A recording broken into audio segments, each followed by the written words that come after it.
So we kind of started talking about culture a little bit last class. And so I want to pick back up on this. And so, you know, there are some really important cultural differences when considering attitudes. And so social psychologists have gotten a lot better about being less ethnocentric. So does anybody know what ethnocentrism is? It is when you feel like your culture is, you have this bias toward your culture. You feel like it's the best. You feel like it's the default. And so when you have ethnocentrism in your research, what happens is that you start looking at other cultures and ethnicities as sort of less than. And so if you consider your culture as being the best, the majority, the default, then what that does is it discounts all the other ethnicities and cultures as well, because now you're saying, well, I don't care about them, or it applies to them. And so if you take one study of one culture and you say, well, this is how they all are, then what you're doing is you're not taking into potential cultural differences. Now, if we were to look at a study and look at something and we look at many different cultures and it's the same across all different cultures, then we can say that that's something that's probably universal. So like being able to understand basic emotion, being able to understand facial expression of the basic emotions like happiness, sadness, that's a universal thing. It's not based on culture. Now, there are cultural elements as you get more complicated in like blending emotions, as you get into what's acceptable for displaying emotion. That's culturally based. But just being able to express and recognize basic emotion, that is universal. But if you do not study other cultures, then there's no way for us to know if it's universal or if it's culturally based. So social psychologists really were very ethnocentric, really up into the 1980s. And it wasn't until really the 1980s that they really started to explore other cultures and realizing, hey, the things that we said that apply to everybody might not actually apply to all cultures. So what they social psychologists started doing was repeating the same studies across many different cultures to understand what's consistent across all humans and what changes based on the social and cultural context. So what we have learned is that when it comes to attitudes, there are cultural differences that do depend on what type of culture, right, that person is from. And so in Western cultures, we find that attitudes tend to be more rooted in individuality and self-improvement, which makes sense for more individualistic cultures like American culture, right? So Americans will respond better to advertisements that stress things like independence and how the product is going to benefit the consumer. How is it going to benefit you as a person? And how is it going to contribute to your success? Right now, this would be a Western culture. In Eastern cultures, what we find is that attitudes are more rooted in relation to the social group, which makes sense for collectivist culture types, right? So studies have shown that Koreans respond better to advertisements that target things like interdependence, how the product benefits one's social group and family over the individual. And so when we look at things like how people form these attitudes, the fact that you form attitudes is universal. That's not culturally specific. But what you respond to and what those attitudes are rooted in is culturally defined.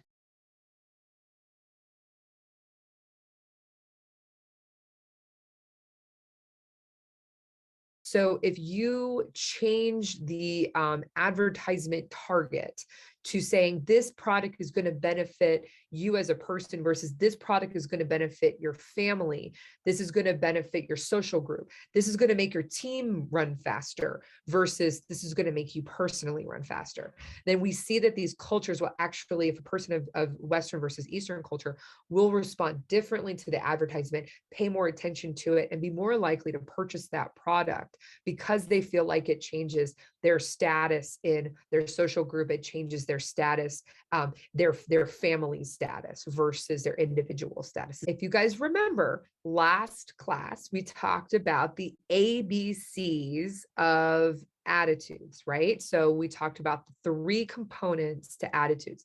So what I'm going to do is I'm going to give you a little pop quiz and we're going to do a knowledge check. What are the three components of attitudes?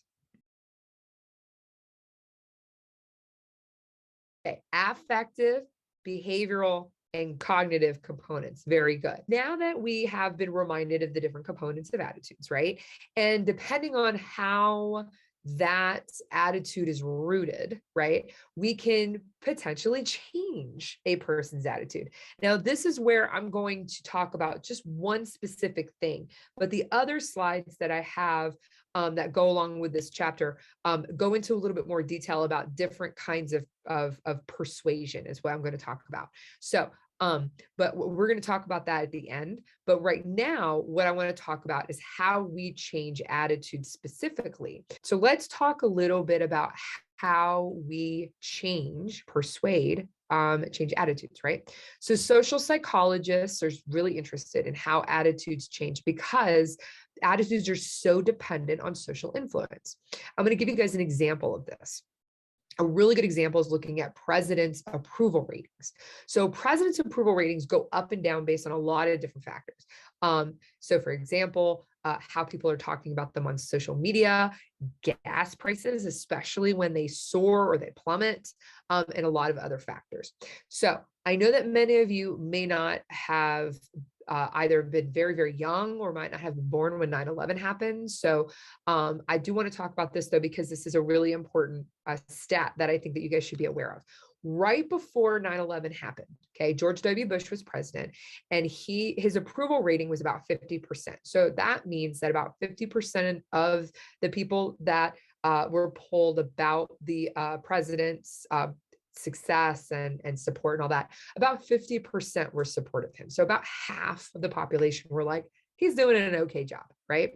Now, right after 9/11, in the days after 9/11, his approval ratings went from 50% and shot up to 86%, meaning that 86% of the overall population was very pleased at how he was addressing the tragedy of 9/11.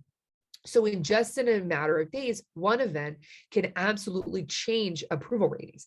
And so these things are dependent on a lot of different factors. And this is where we get social influence from. So people were talking to each other. They were discussing about what was happening. They were happy with the approaches to how he was approaching, conflict in the Middle East.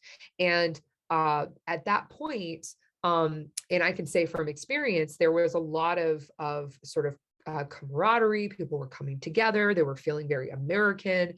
There was a lot of like, we're in this together sort of thing. So social influence really impacted how people viewed the success in which that, in this case, George W. Bush was addressing this particular event. Okay.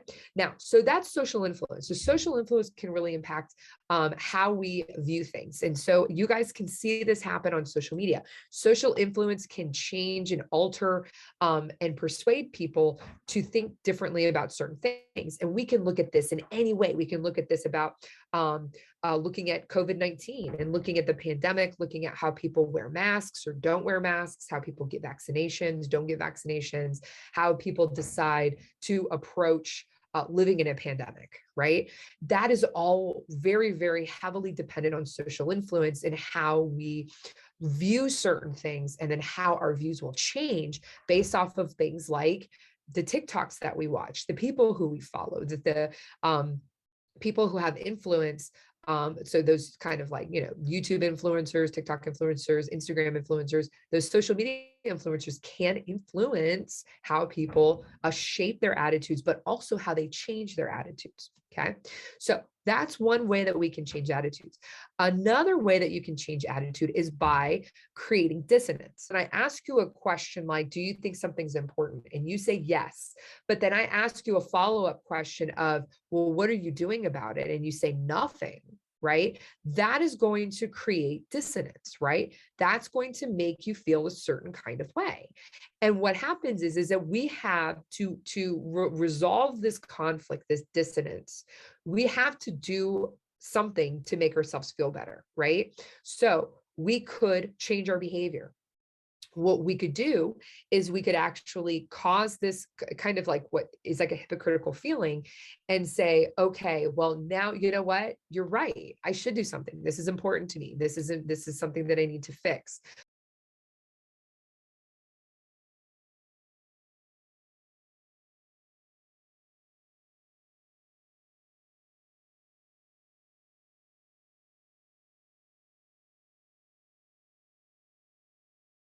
I'm going to start working at the food bank. I'm going to donate more. I'm going to, write my representative. I'm going to do whatever. So you can change your behavior and say, I'm going to match my behavior now to my attitude.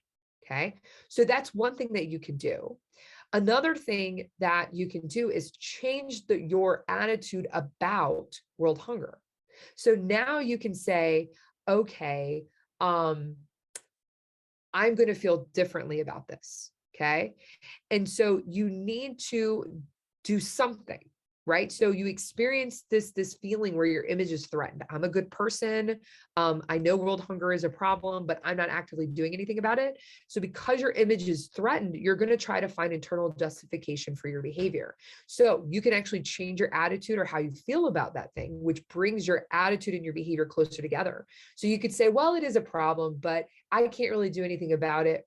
Just me, myself. So yeah, it's a problem, but it's not like, it's not a problem, a big problem for me. So you can actually change your attitude and how you view that thing without changing your behavior, because what you're doing is you're internally justifying why you don't actively behave a certain way that matches your attitude. So we're always trying to find ways for us to be able to match or bring our attitudes and our behaviors closer together, because we don't want this uncomfortable feeling. Because let me ask you a question. Did it make you slightly uncomfortable to say, yes, this is important, but no, I'm not doing anything about it? It does somewhat, right? So some of you might experience that dissonance and then try to justify your behaviors or justify or change your attitude about that particular thing. Now, there's other kinds of persuasive communications. And like I said, there's other persuasive communications we're going to talk about after we kind of move through these slides. And that is one is door in the face. So door in the face is like when you ask for something big, knowing that you're not going to get it, but then you follow up with something smaller. So think of it like somebody slamming the door in your face, like absolutely not. So you might say, hey mom, can I have $500? And your mom's like, absolutely not. I don't have $500 to give you. I'm not giving you $500. Knowing that you know that she's not going to give you $500, but so she slams the door in your face, but then you say, but can I just have 20 then? And she's like, fine, I'll give you $20. But if you had asked for $20, she probably would have said no. But because the request is so much less now she's going to be more likely to give you that lesser amount versus no amount, because at least it feels better that she's giving you something and not giving you that full bigger amount that you requested. So door in the face, basically asking for a large amount of something, for example, and then they say no, and then you ask for a smaller amount, right? The foot in the door is when you ask for a little something, and then a little bit later you ask for a little something more, right? So it's almost kind of like the opposite technique. So a foot in the door would be like saying, hey mom, can I go to Sarah's house for a couple hours? And your mom's like, all right. And so then after a couple hours, you're like, hey, well, can I spend the night? And so your mom had already said, okay. And so it's just a little bit more of an increase. And so the likelihood of her saying, yes, fine, is highly likely, because you already asked for this one little thing. And then now you're going to ask for this bigger thing. So it's actually kind of an opposite technique. And these techniques are used by salespeople all the time, right? So somebody's saying, hey, can you donate $500 to this cause? And you're like, no way. They're like, well, can you at least donate $5? And you're like, okay, like I can manage that, right? That's something that salespeople use to try to get you to donate or to buy something or whatever. Another approach is called the Yale attitude change approach. And we'll get into this in a little bit. But this is using this approach of like, who said what to whom. So figuring out who are you talking to, who is the person who is talking and how much of an expert they are. Are you paying attention to the audience, right? And we'll talk much more about that in a few minutes. And then finally, the elaboration likelihood model. So I know the Yale attitude change approach and elaboration likelihood model aren't on here, but we're going to talk about those in a minute. The elaboration likelihood model, this is where you would take either a central or peripheral, like roundabout route to paying attention to an issue and deciding if you're going to be persuaded, right? And so it's important to consider how relevant an issue is to you, how closely you're paying attention, who is talking, who is giving you the message, things like that. So the last of this kind of series of persuasive techniques is what I want to talk about is fear. Okay. So let me ask you guys this.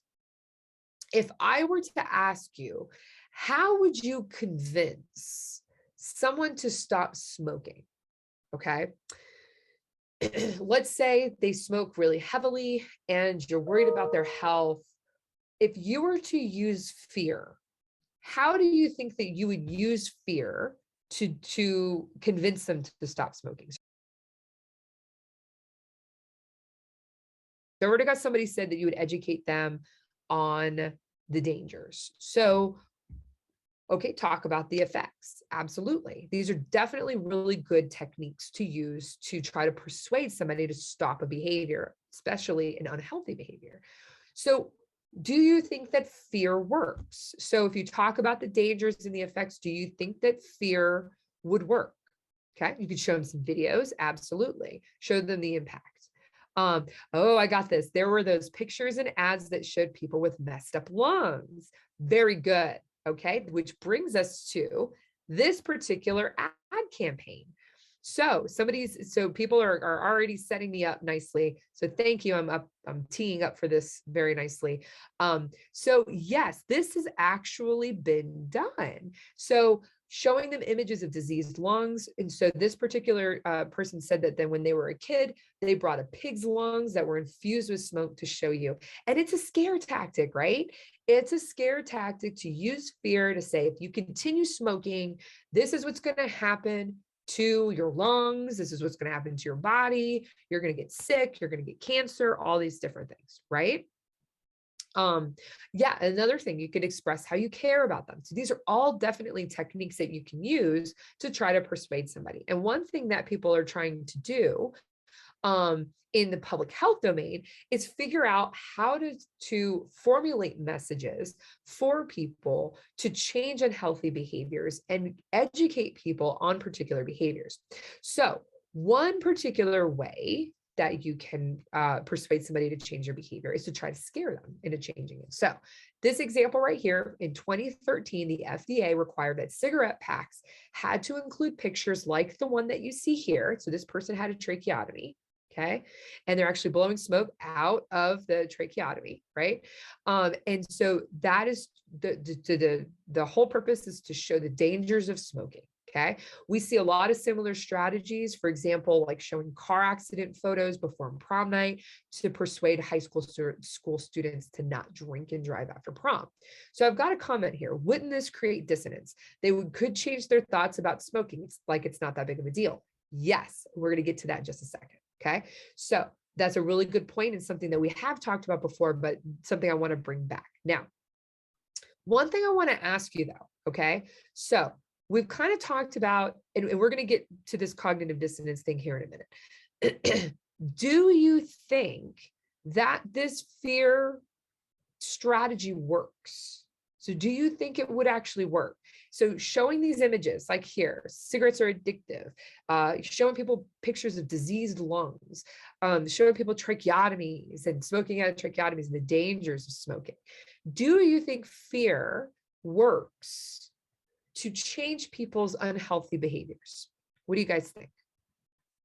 I already got one person saying no. And I'm assuming the question about the creating dissonance, changing their thoughts, also would think that it wouldn't work. Okay, I doubt it works as well as we think it does. Hardly anyone would smoke then. No, not often. Okay, what's interesting is that there's been some studies looking at how fear can work. Okay, so I'm going to give you guys a couple of examples of groups of this particular study. So there is a study that I'm going to show you guys the data from that tried to scare people into quitting smoking. And they had 3 groups. So I want you guys to think about this. Okay, I'm going to tell you the 3 groups, and I want you to tell me which group do you think was more successful in quitting smoking or reducing their smoking? Okay, so one group received instructions on how to quit. Okay, so it's like education. So one group received education. One group watched a scary video about the dangers of smoking, which was like very, big scare tactics. This is what can happen. And then the third group watched the video and got the instructions on how to quit smoking. So which group do you think was most successful? Was it the group that just received education, instructions? Was it the group that just watched a scary video, or the third group that had both? If you look here, okay, in this particular graph, what you're going to see is 3 lines, okay? So look here at the start. So before the experiment happened, that's where we're at. And so this is the average number of cigarettes smoked per day, and this is time after the experiment. The green line got no film, right? No scary video, just education. The red line got just the scary video, no instructions on how to quit. So that's the super scare tactics. And then the blue line received both the instructions and watched the scary video. What was the least successful group?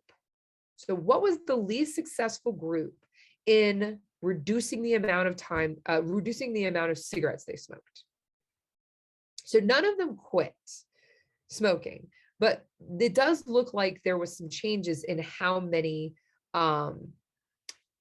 actually reduced, right? Okay, so I've got one right here. No film, just instructions.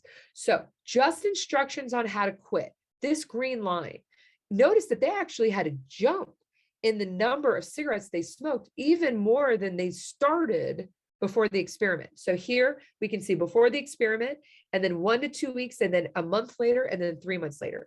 Education alone did not change. So this is the beginning to the end. 3 months later, did not change the number of cigarettes that they smoked. In fact, it actually caused them to smoke more, right? This is the example that one of the students just brought up. Wouldn't this create more dissonance? And it did, by telling people, hey, here's some instructions on how to quit smoking. You should quit smoking. It actually changed their behaviors to make them worse. They were like, you know what? Don't tell me what to do. I'm going to smoke how I want, and I'm going to continue smoking. So they actually didn't change the number of cigarettes they smoked, right? Now, what's interesting here is those, that group who did not have instructions on how to quit, but had watched the scary video, right? Notice here there was a drop. So it worked, okay? They reduced the number of cigarettes that they smoked 2 weeks in. So the scare tactics scared them enough to say, uh-oh, maybe I need to do something about this, okay? But what happens is without the proper instructions on how to quit smoking, it does create this dissonance. People start changing their attitudes and saying, well, I mean, it's not that bad. I do this, that can't apply to me because, they can use an example, for example, of a family member. Oh, my Mima smoked 3 packs a day and she's fine, right? That scary video doesn't really apply to me because I'm different. Okay, I smoke with filters or something. You know what I'm saying? So here, even though the scare tactic worked at the beginning, it did not keep the change over time. So 3 months later, there was a little bit of a drop, but really it wasn't a huge drop in the number of cigarettes they smoked throughout each day. The one group that had the biggest change and the most sustainable change was the blue group, which was the group that watched the scary video and who had the instructions on how to quit smoking. So here, notice they're pretty big drop 2 weeks in. And then that change was sustained over 3 months. Because look here, 3 months here, they're smoking maybe like, I don't know, 27 cigarettes a day versus originally almost 70 cigarettes a day. So they really reduced the number of cigarettes they were smoking. So when you combine moderate amounts of fear plus instructions on how to change your behavior, it actually will result in the most successful behavioral change and the most long lasting behavioral change. When people are scared, they want a way to reduce this fear. So instead of changing this idea of like, oh, well, I'm going to reduce the fear by smoking more cigarettes and saying it doesn't apply to me, if you provide recommendations on how to help them change their behaviors, which is reducing the number of cigarettes in this case, it will change their behavior and then reduce their fear. Well, now they can say, well, I smoke less than 30 a day, and that was a whole lot better than smoking 70. So now I am doing better. And that fear is now reduced because now they're smoking so much less than half of what they were doing previously. Does that make sense? So fear alone, that can overwhelm people. They become defensive. They deny the importance of the threat. That can't happen to me. That won't happen to me. They can't think rationally about the issue. So they're just going to push it out of their mind.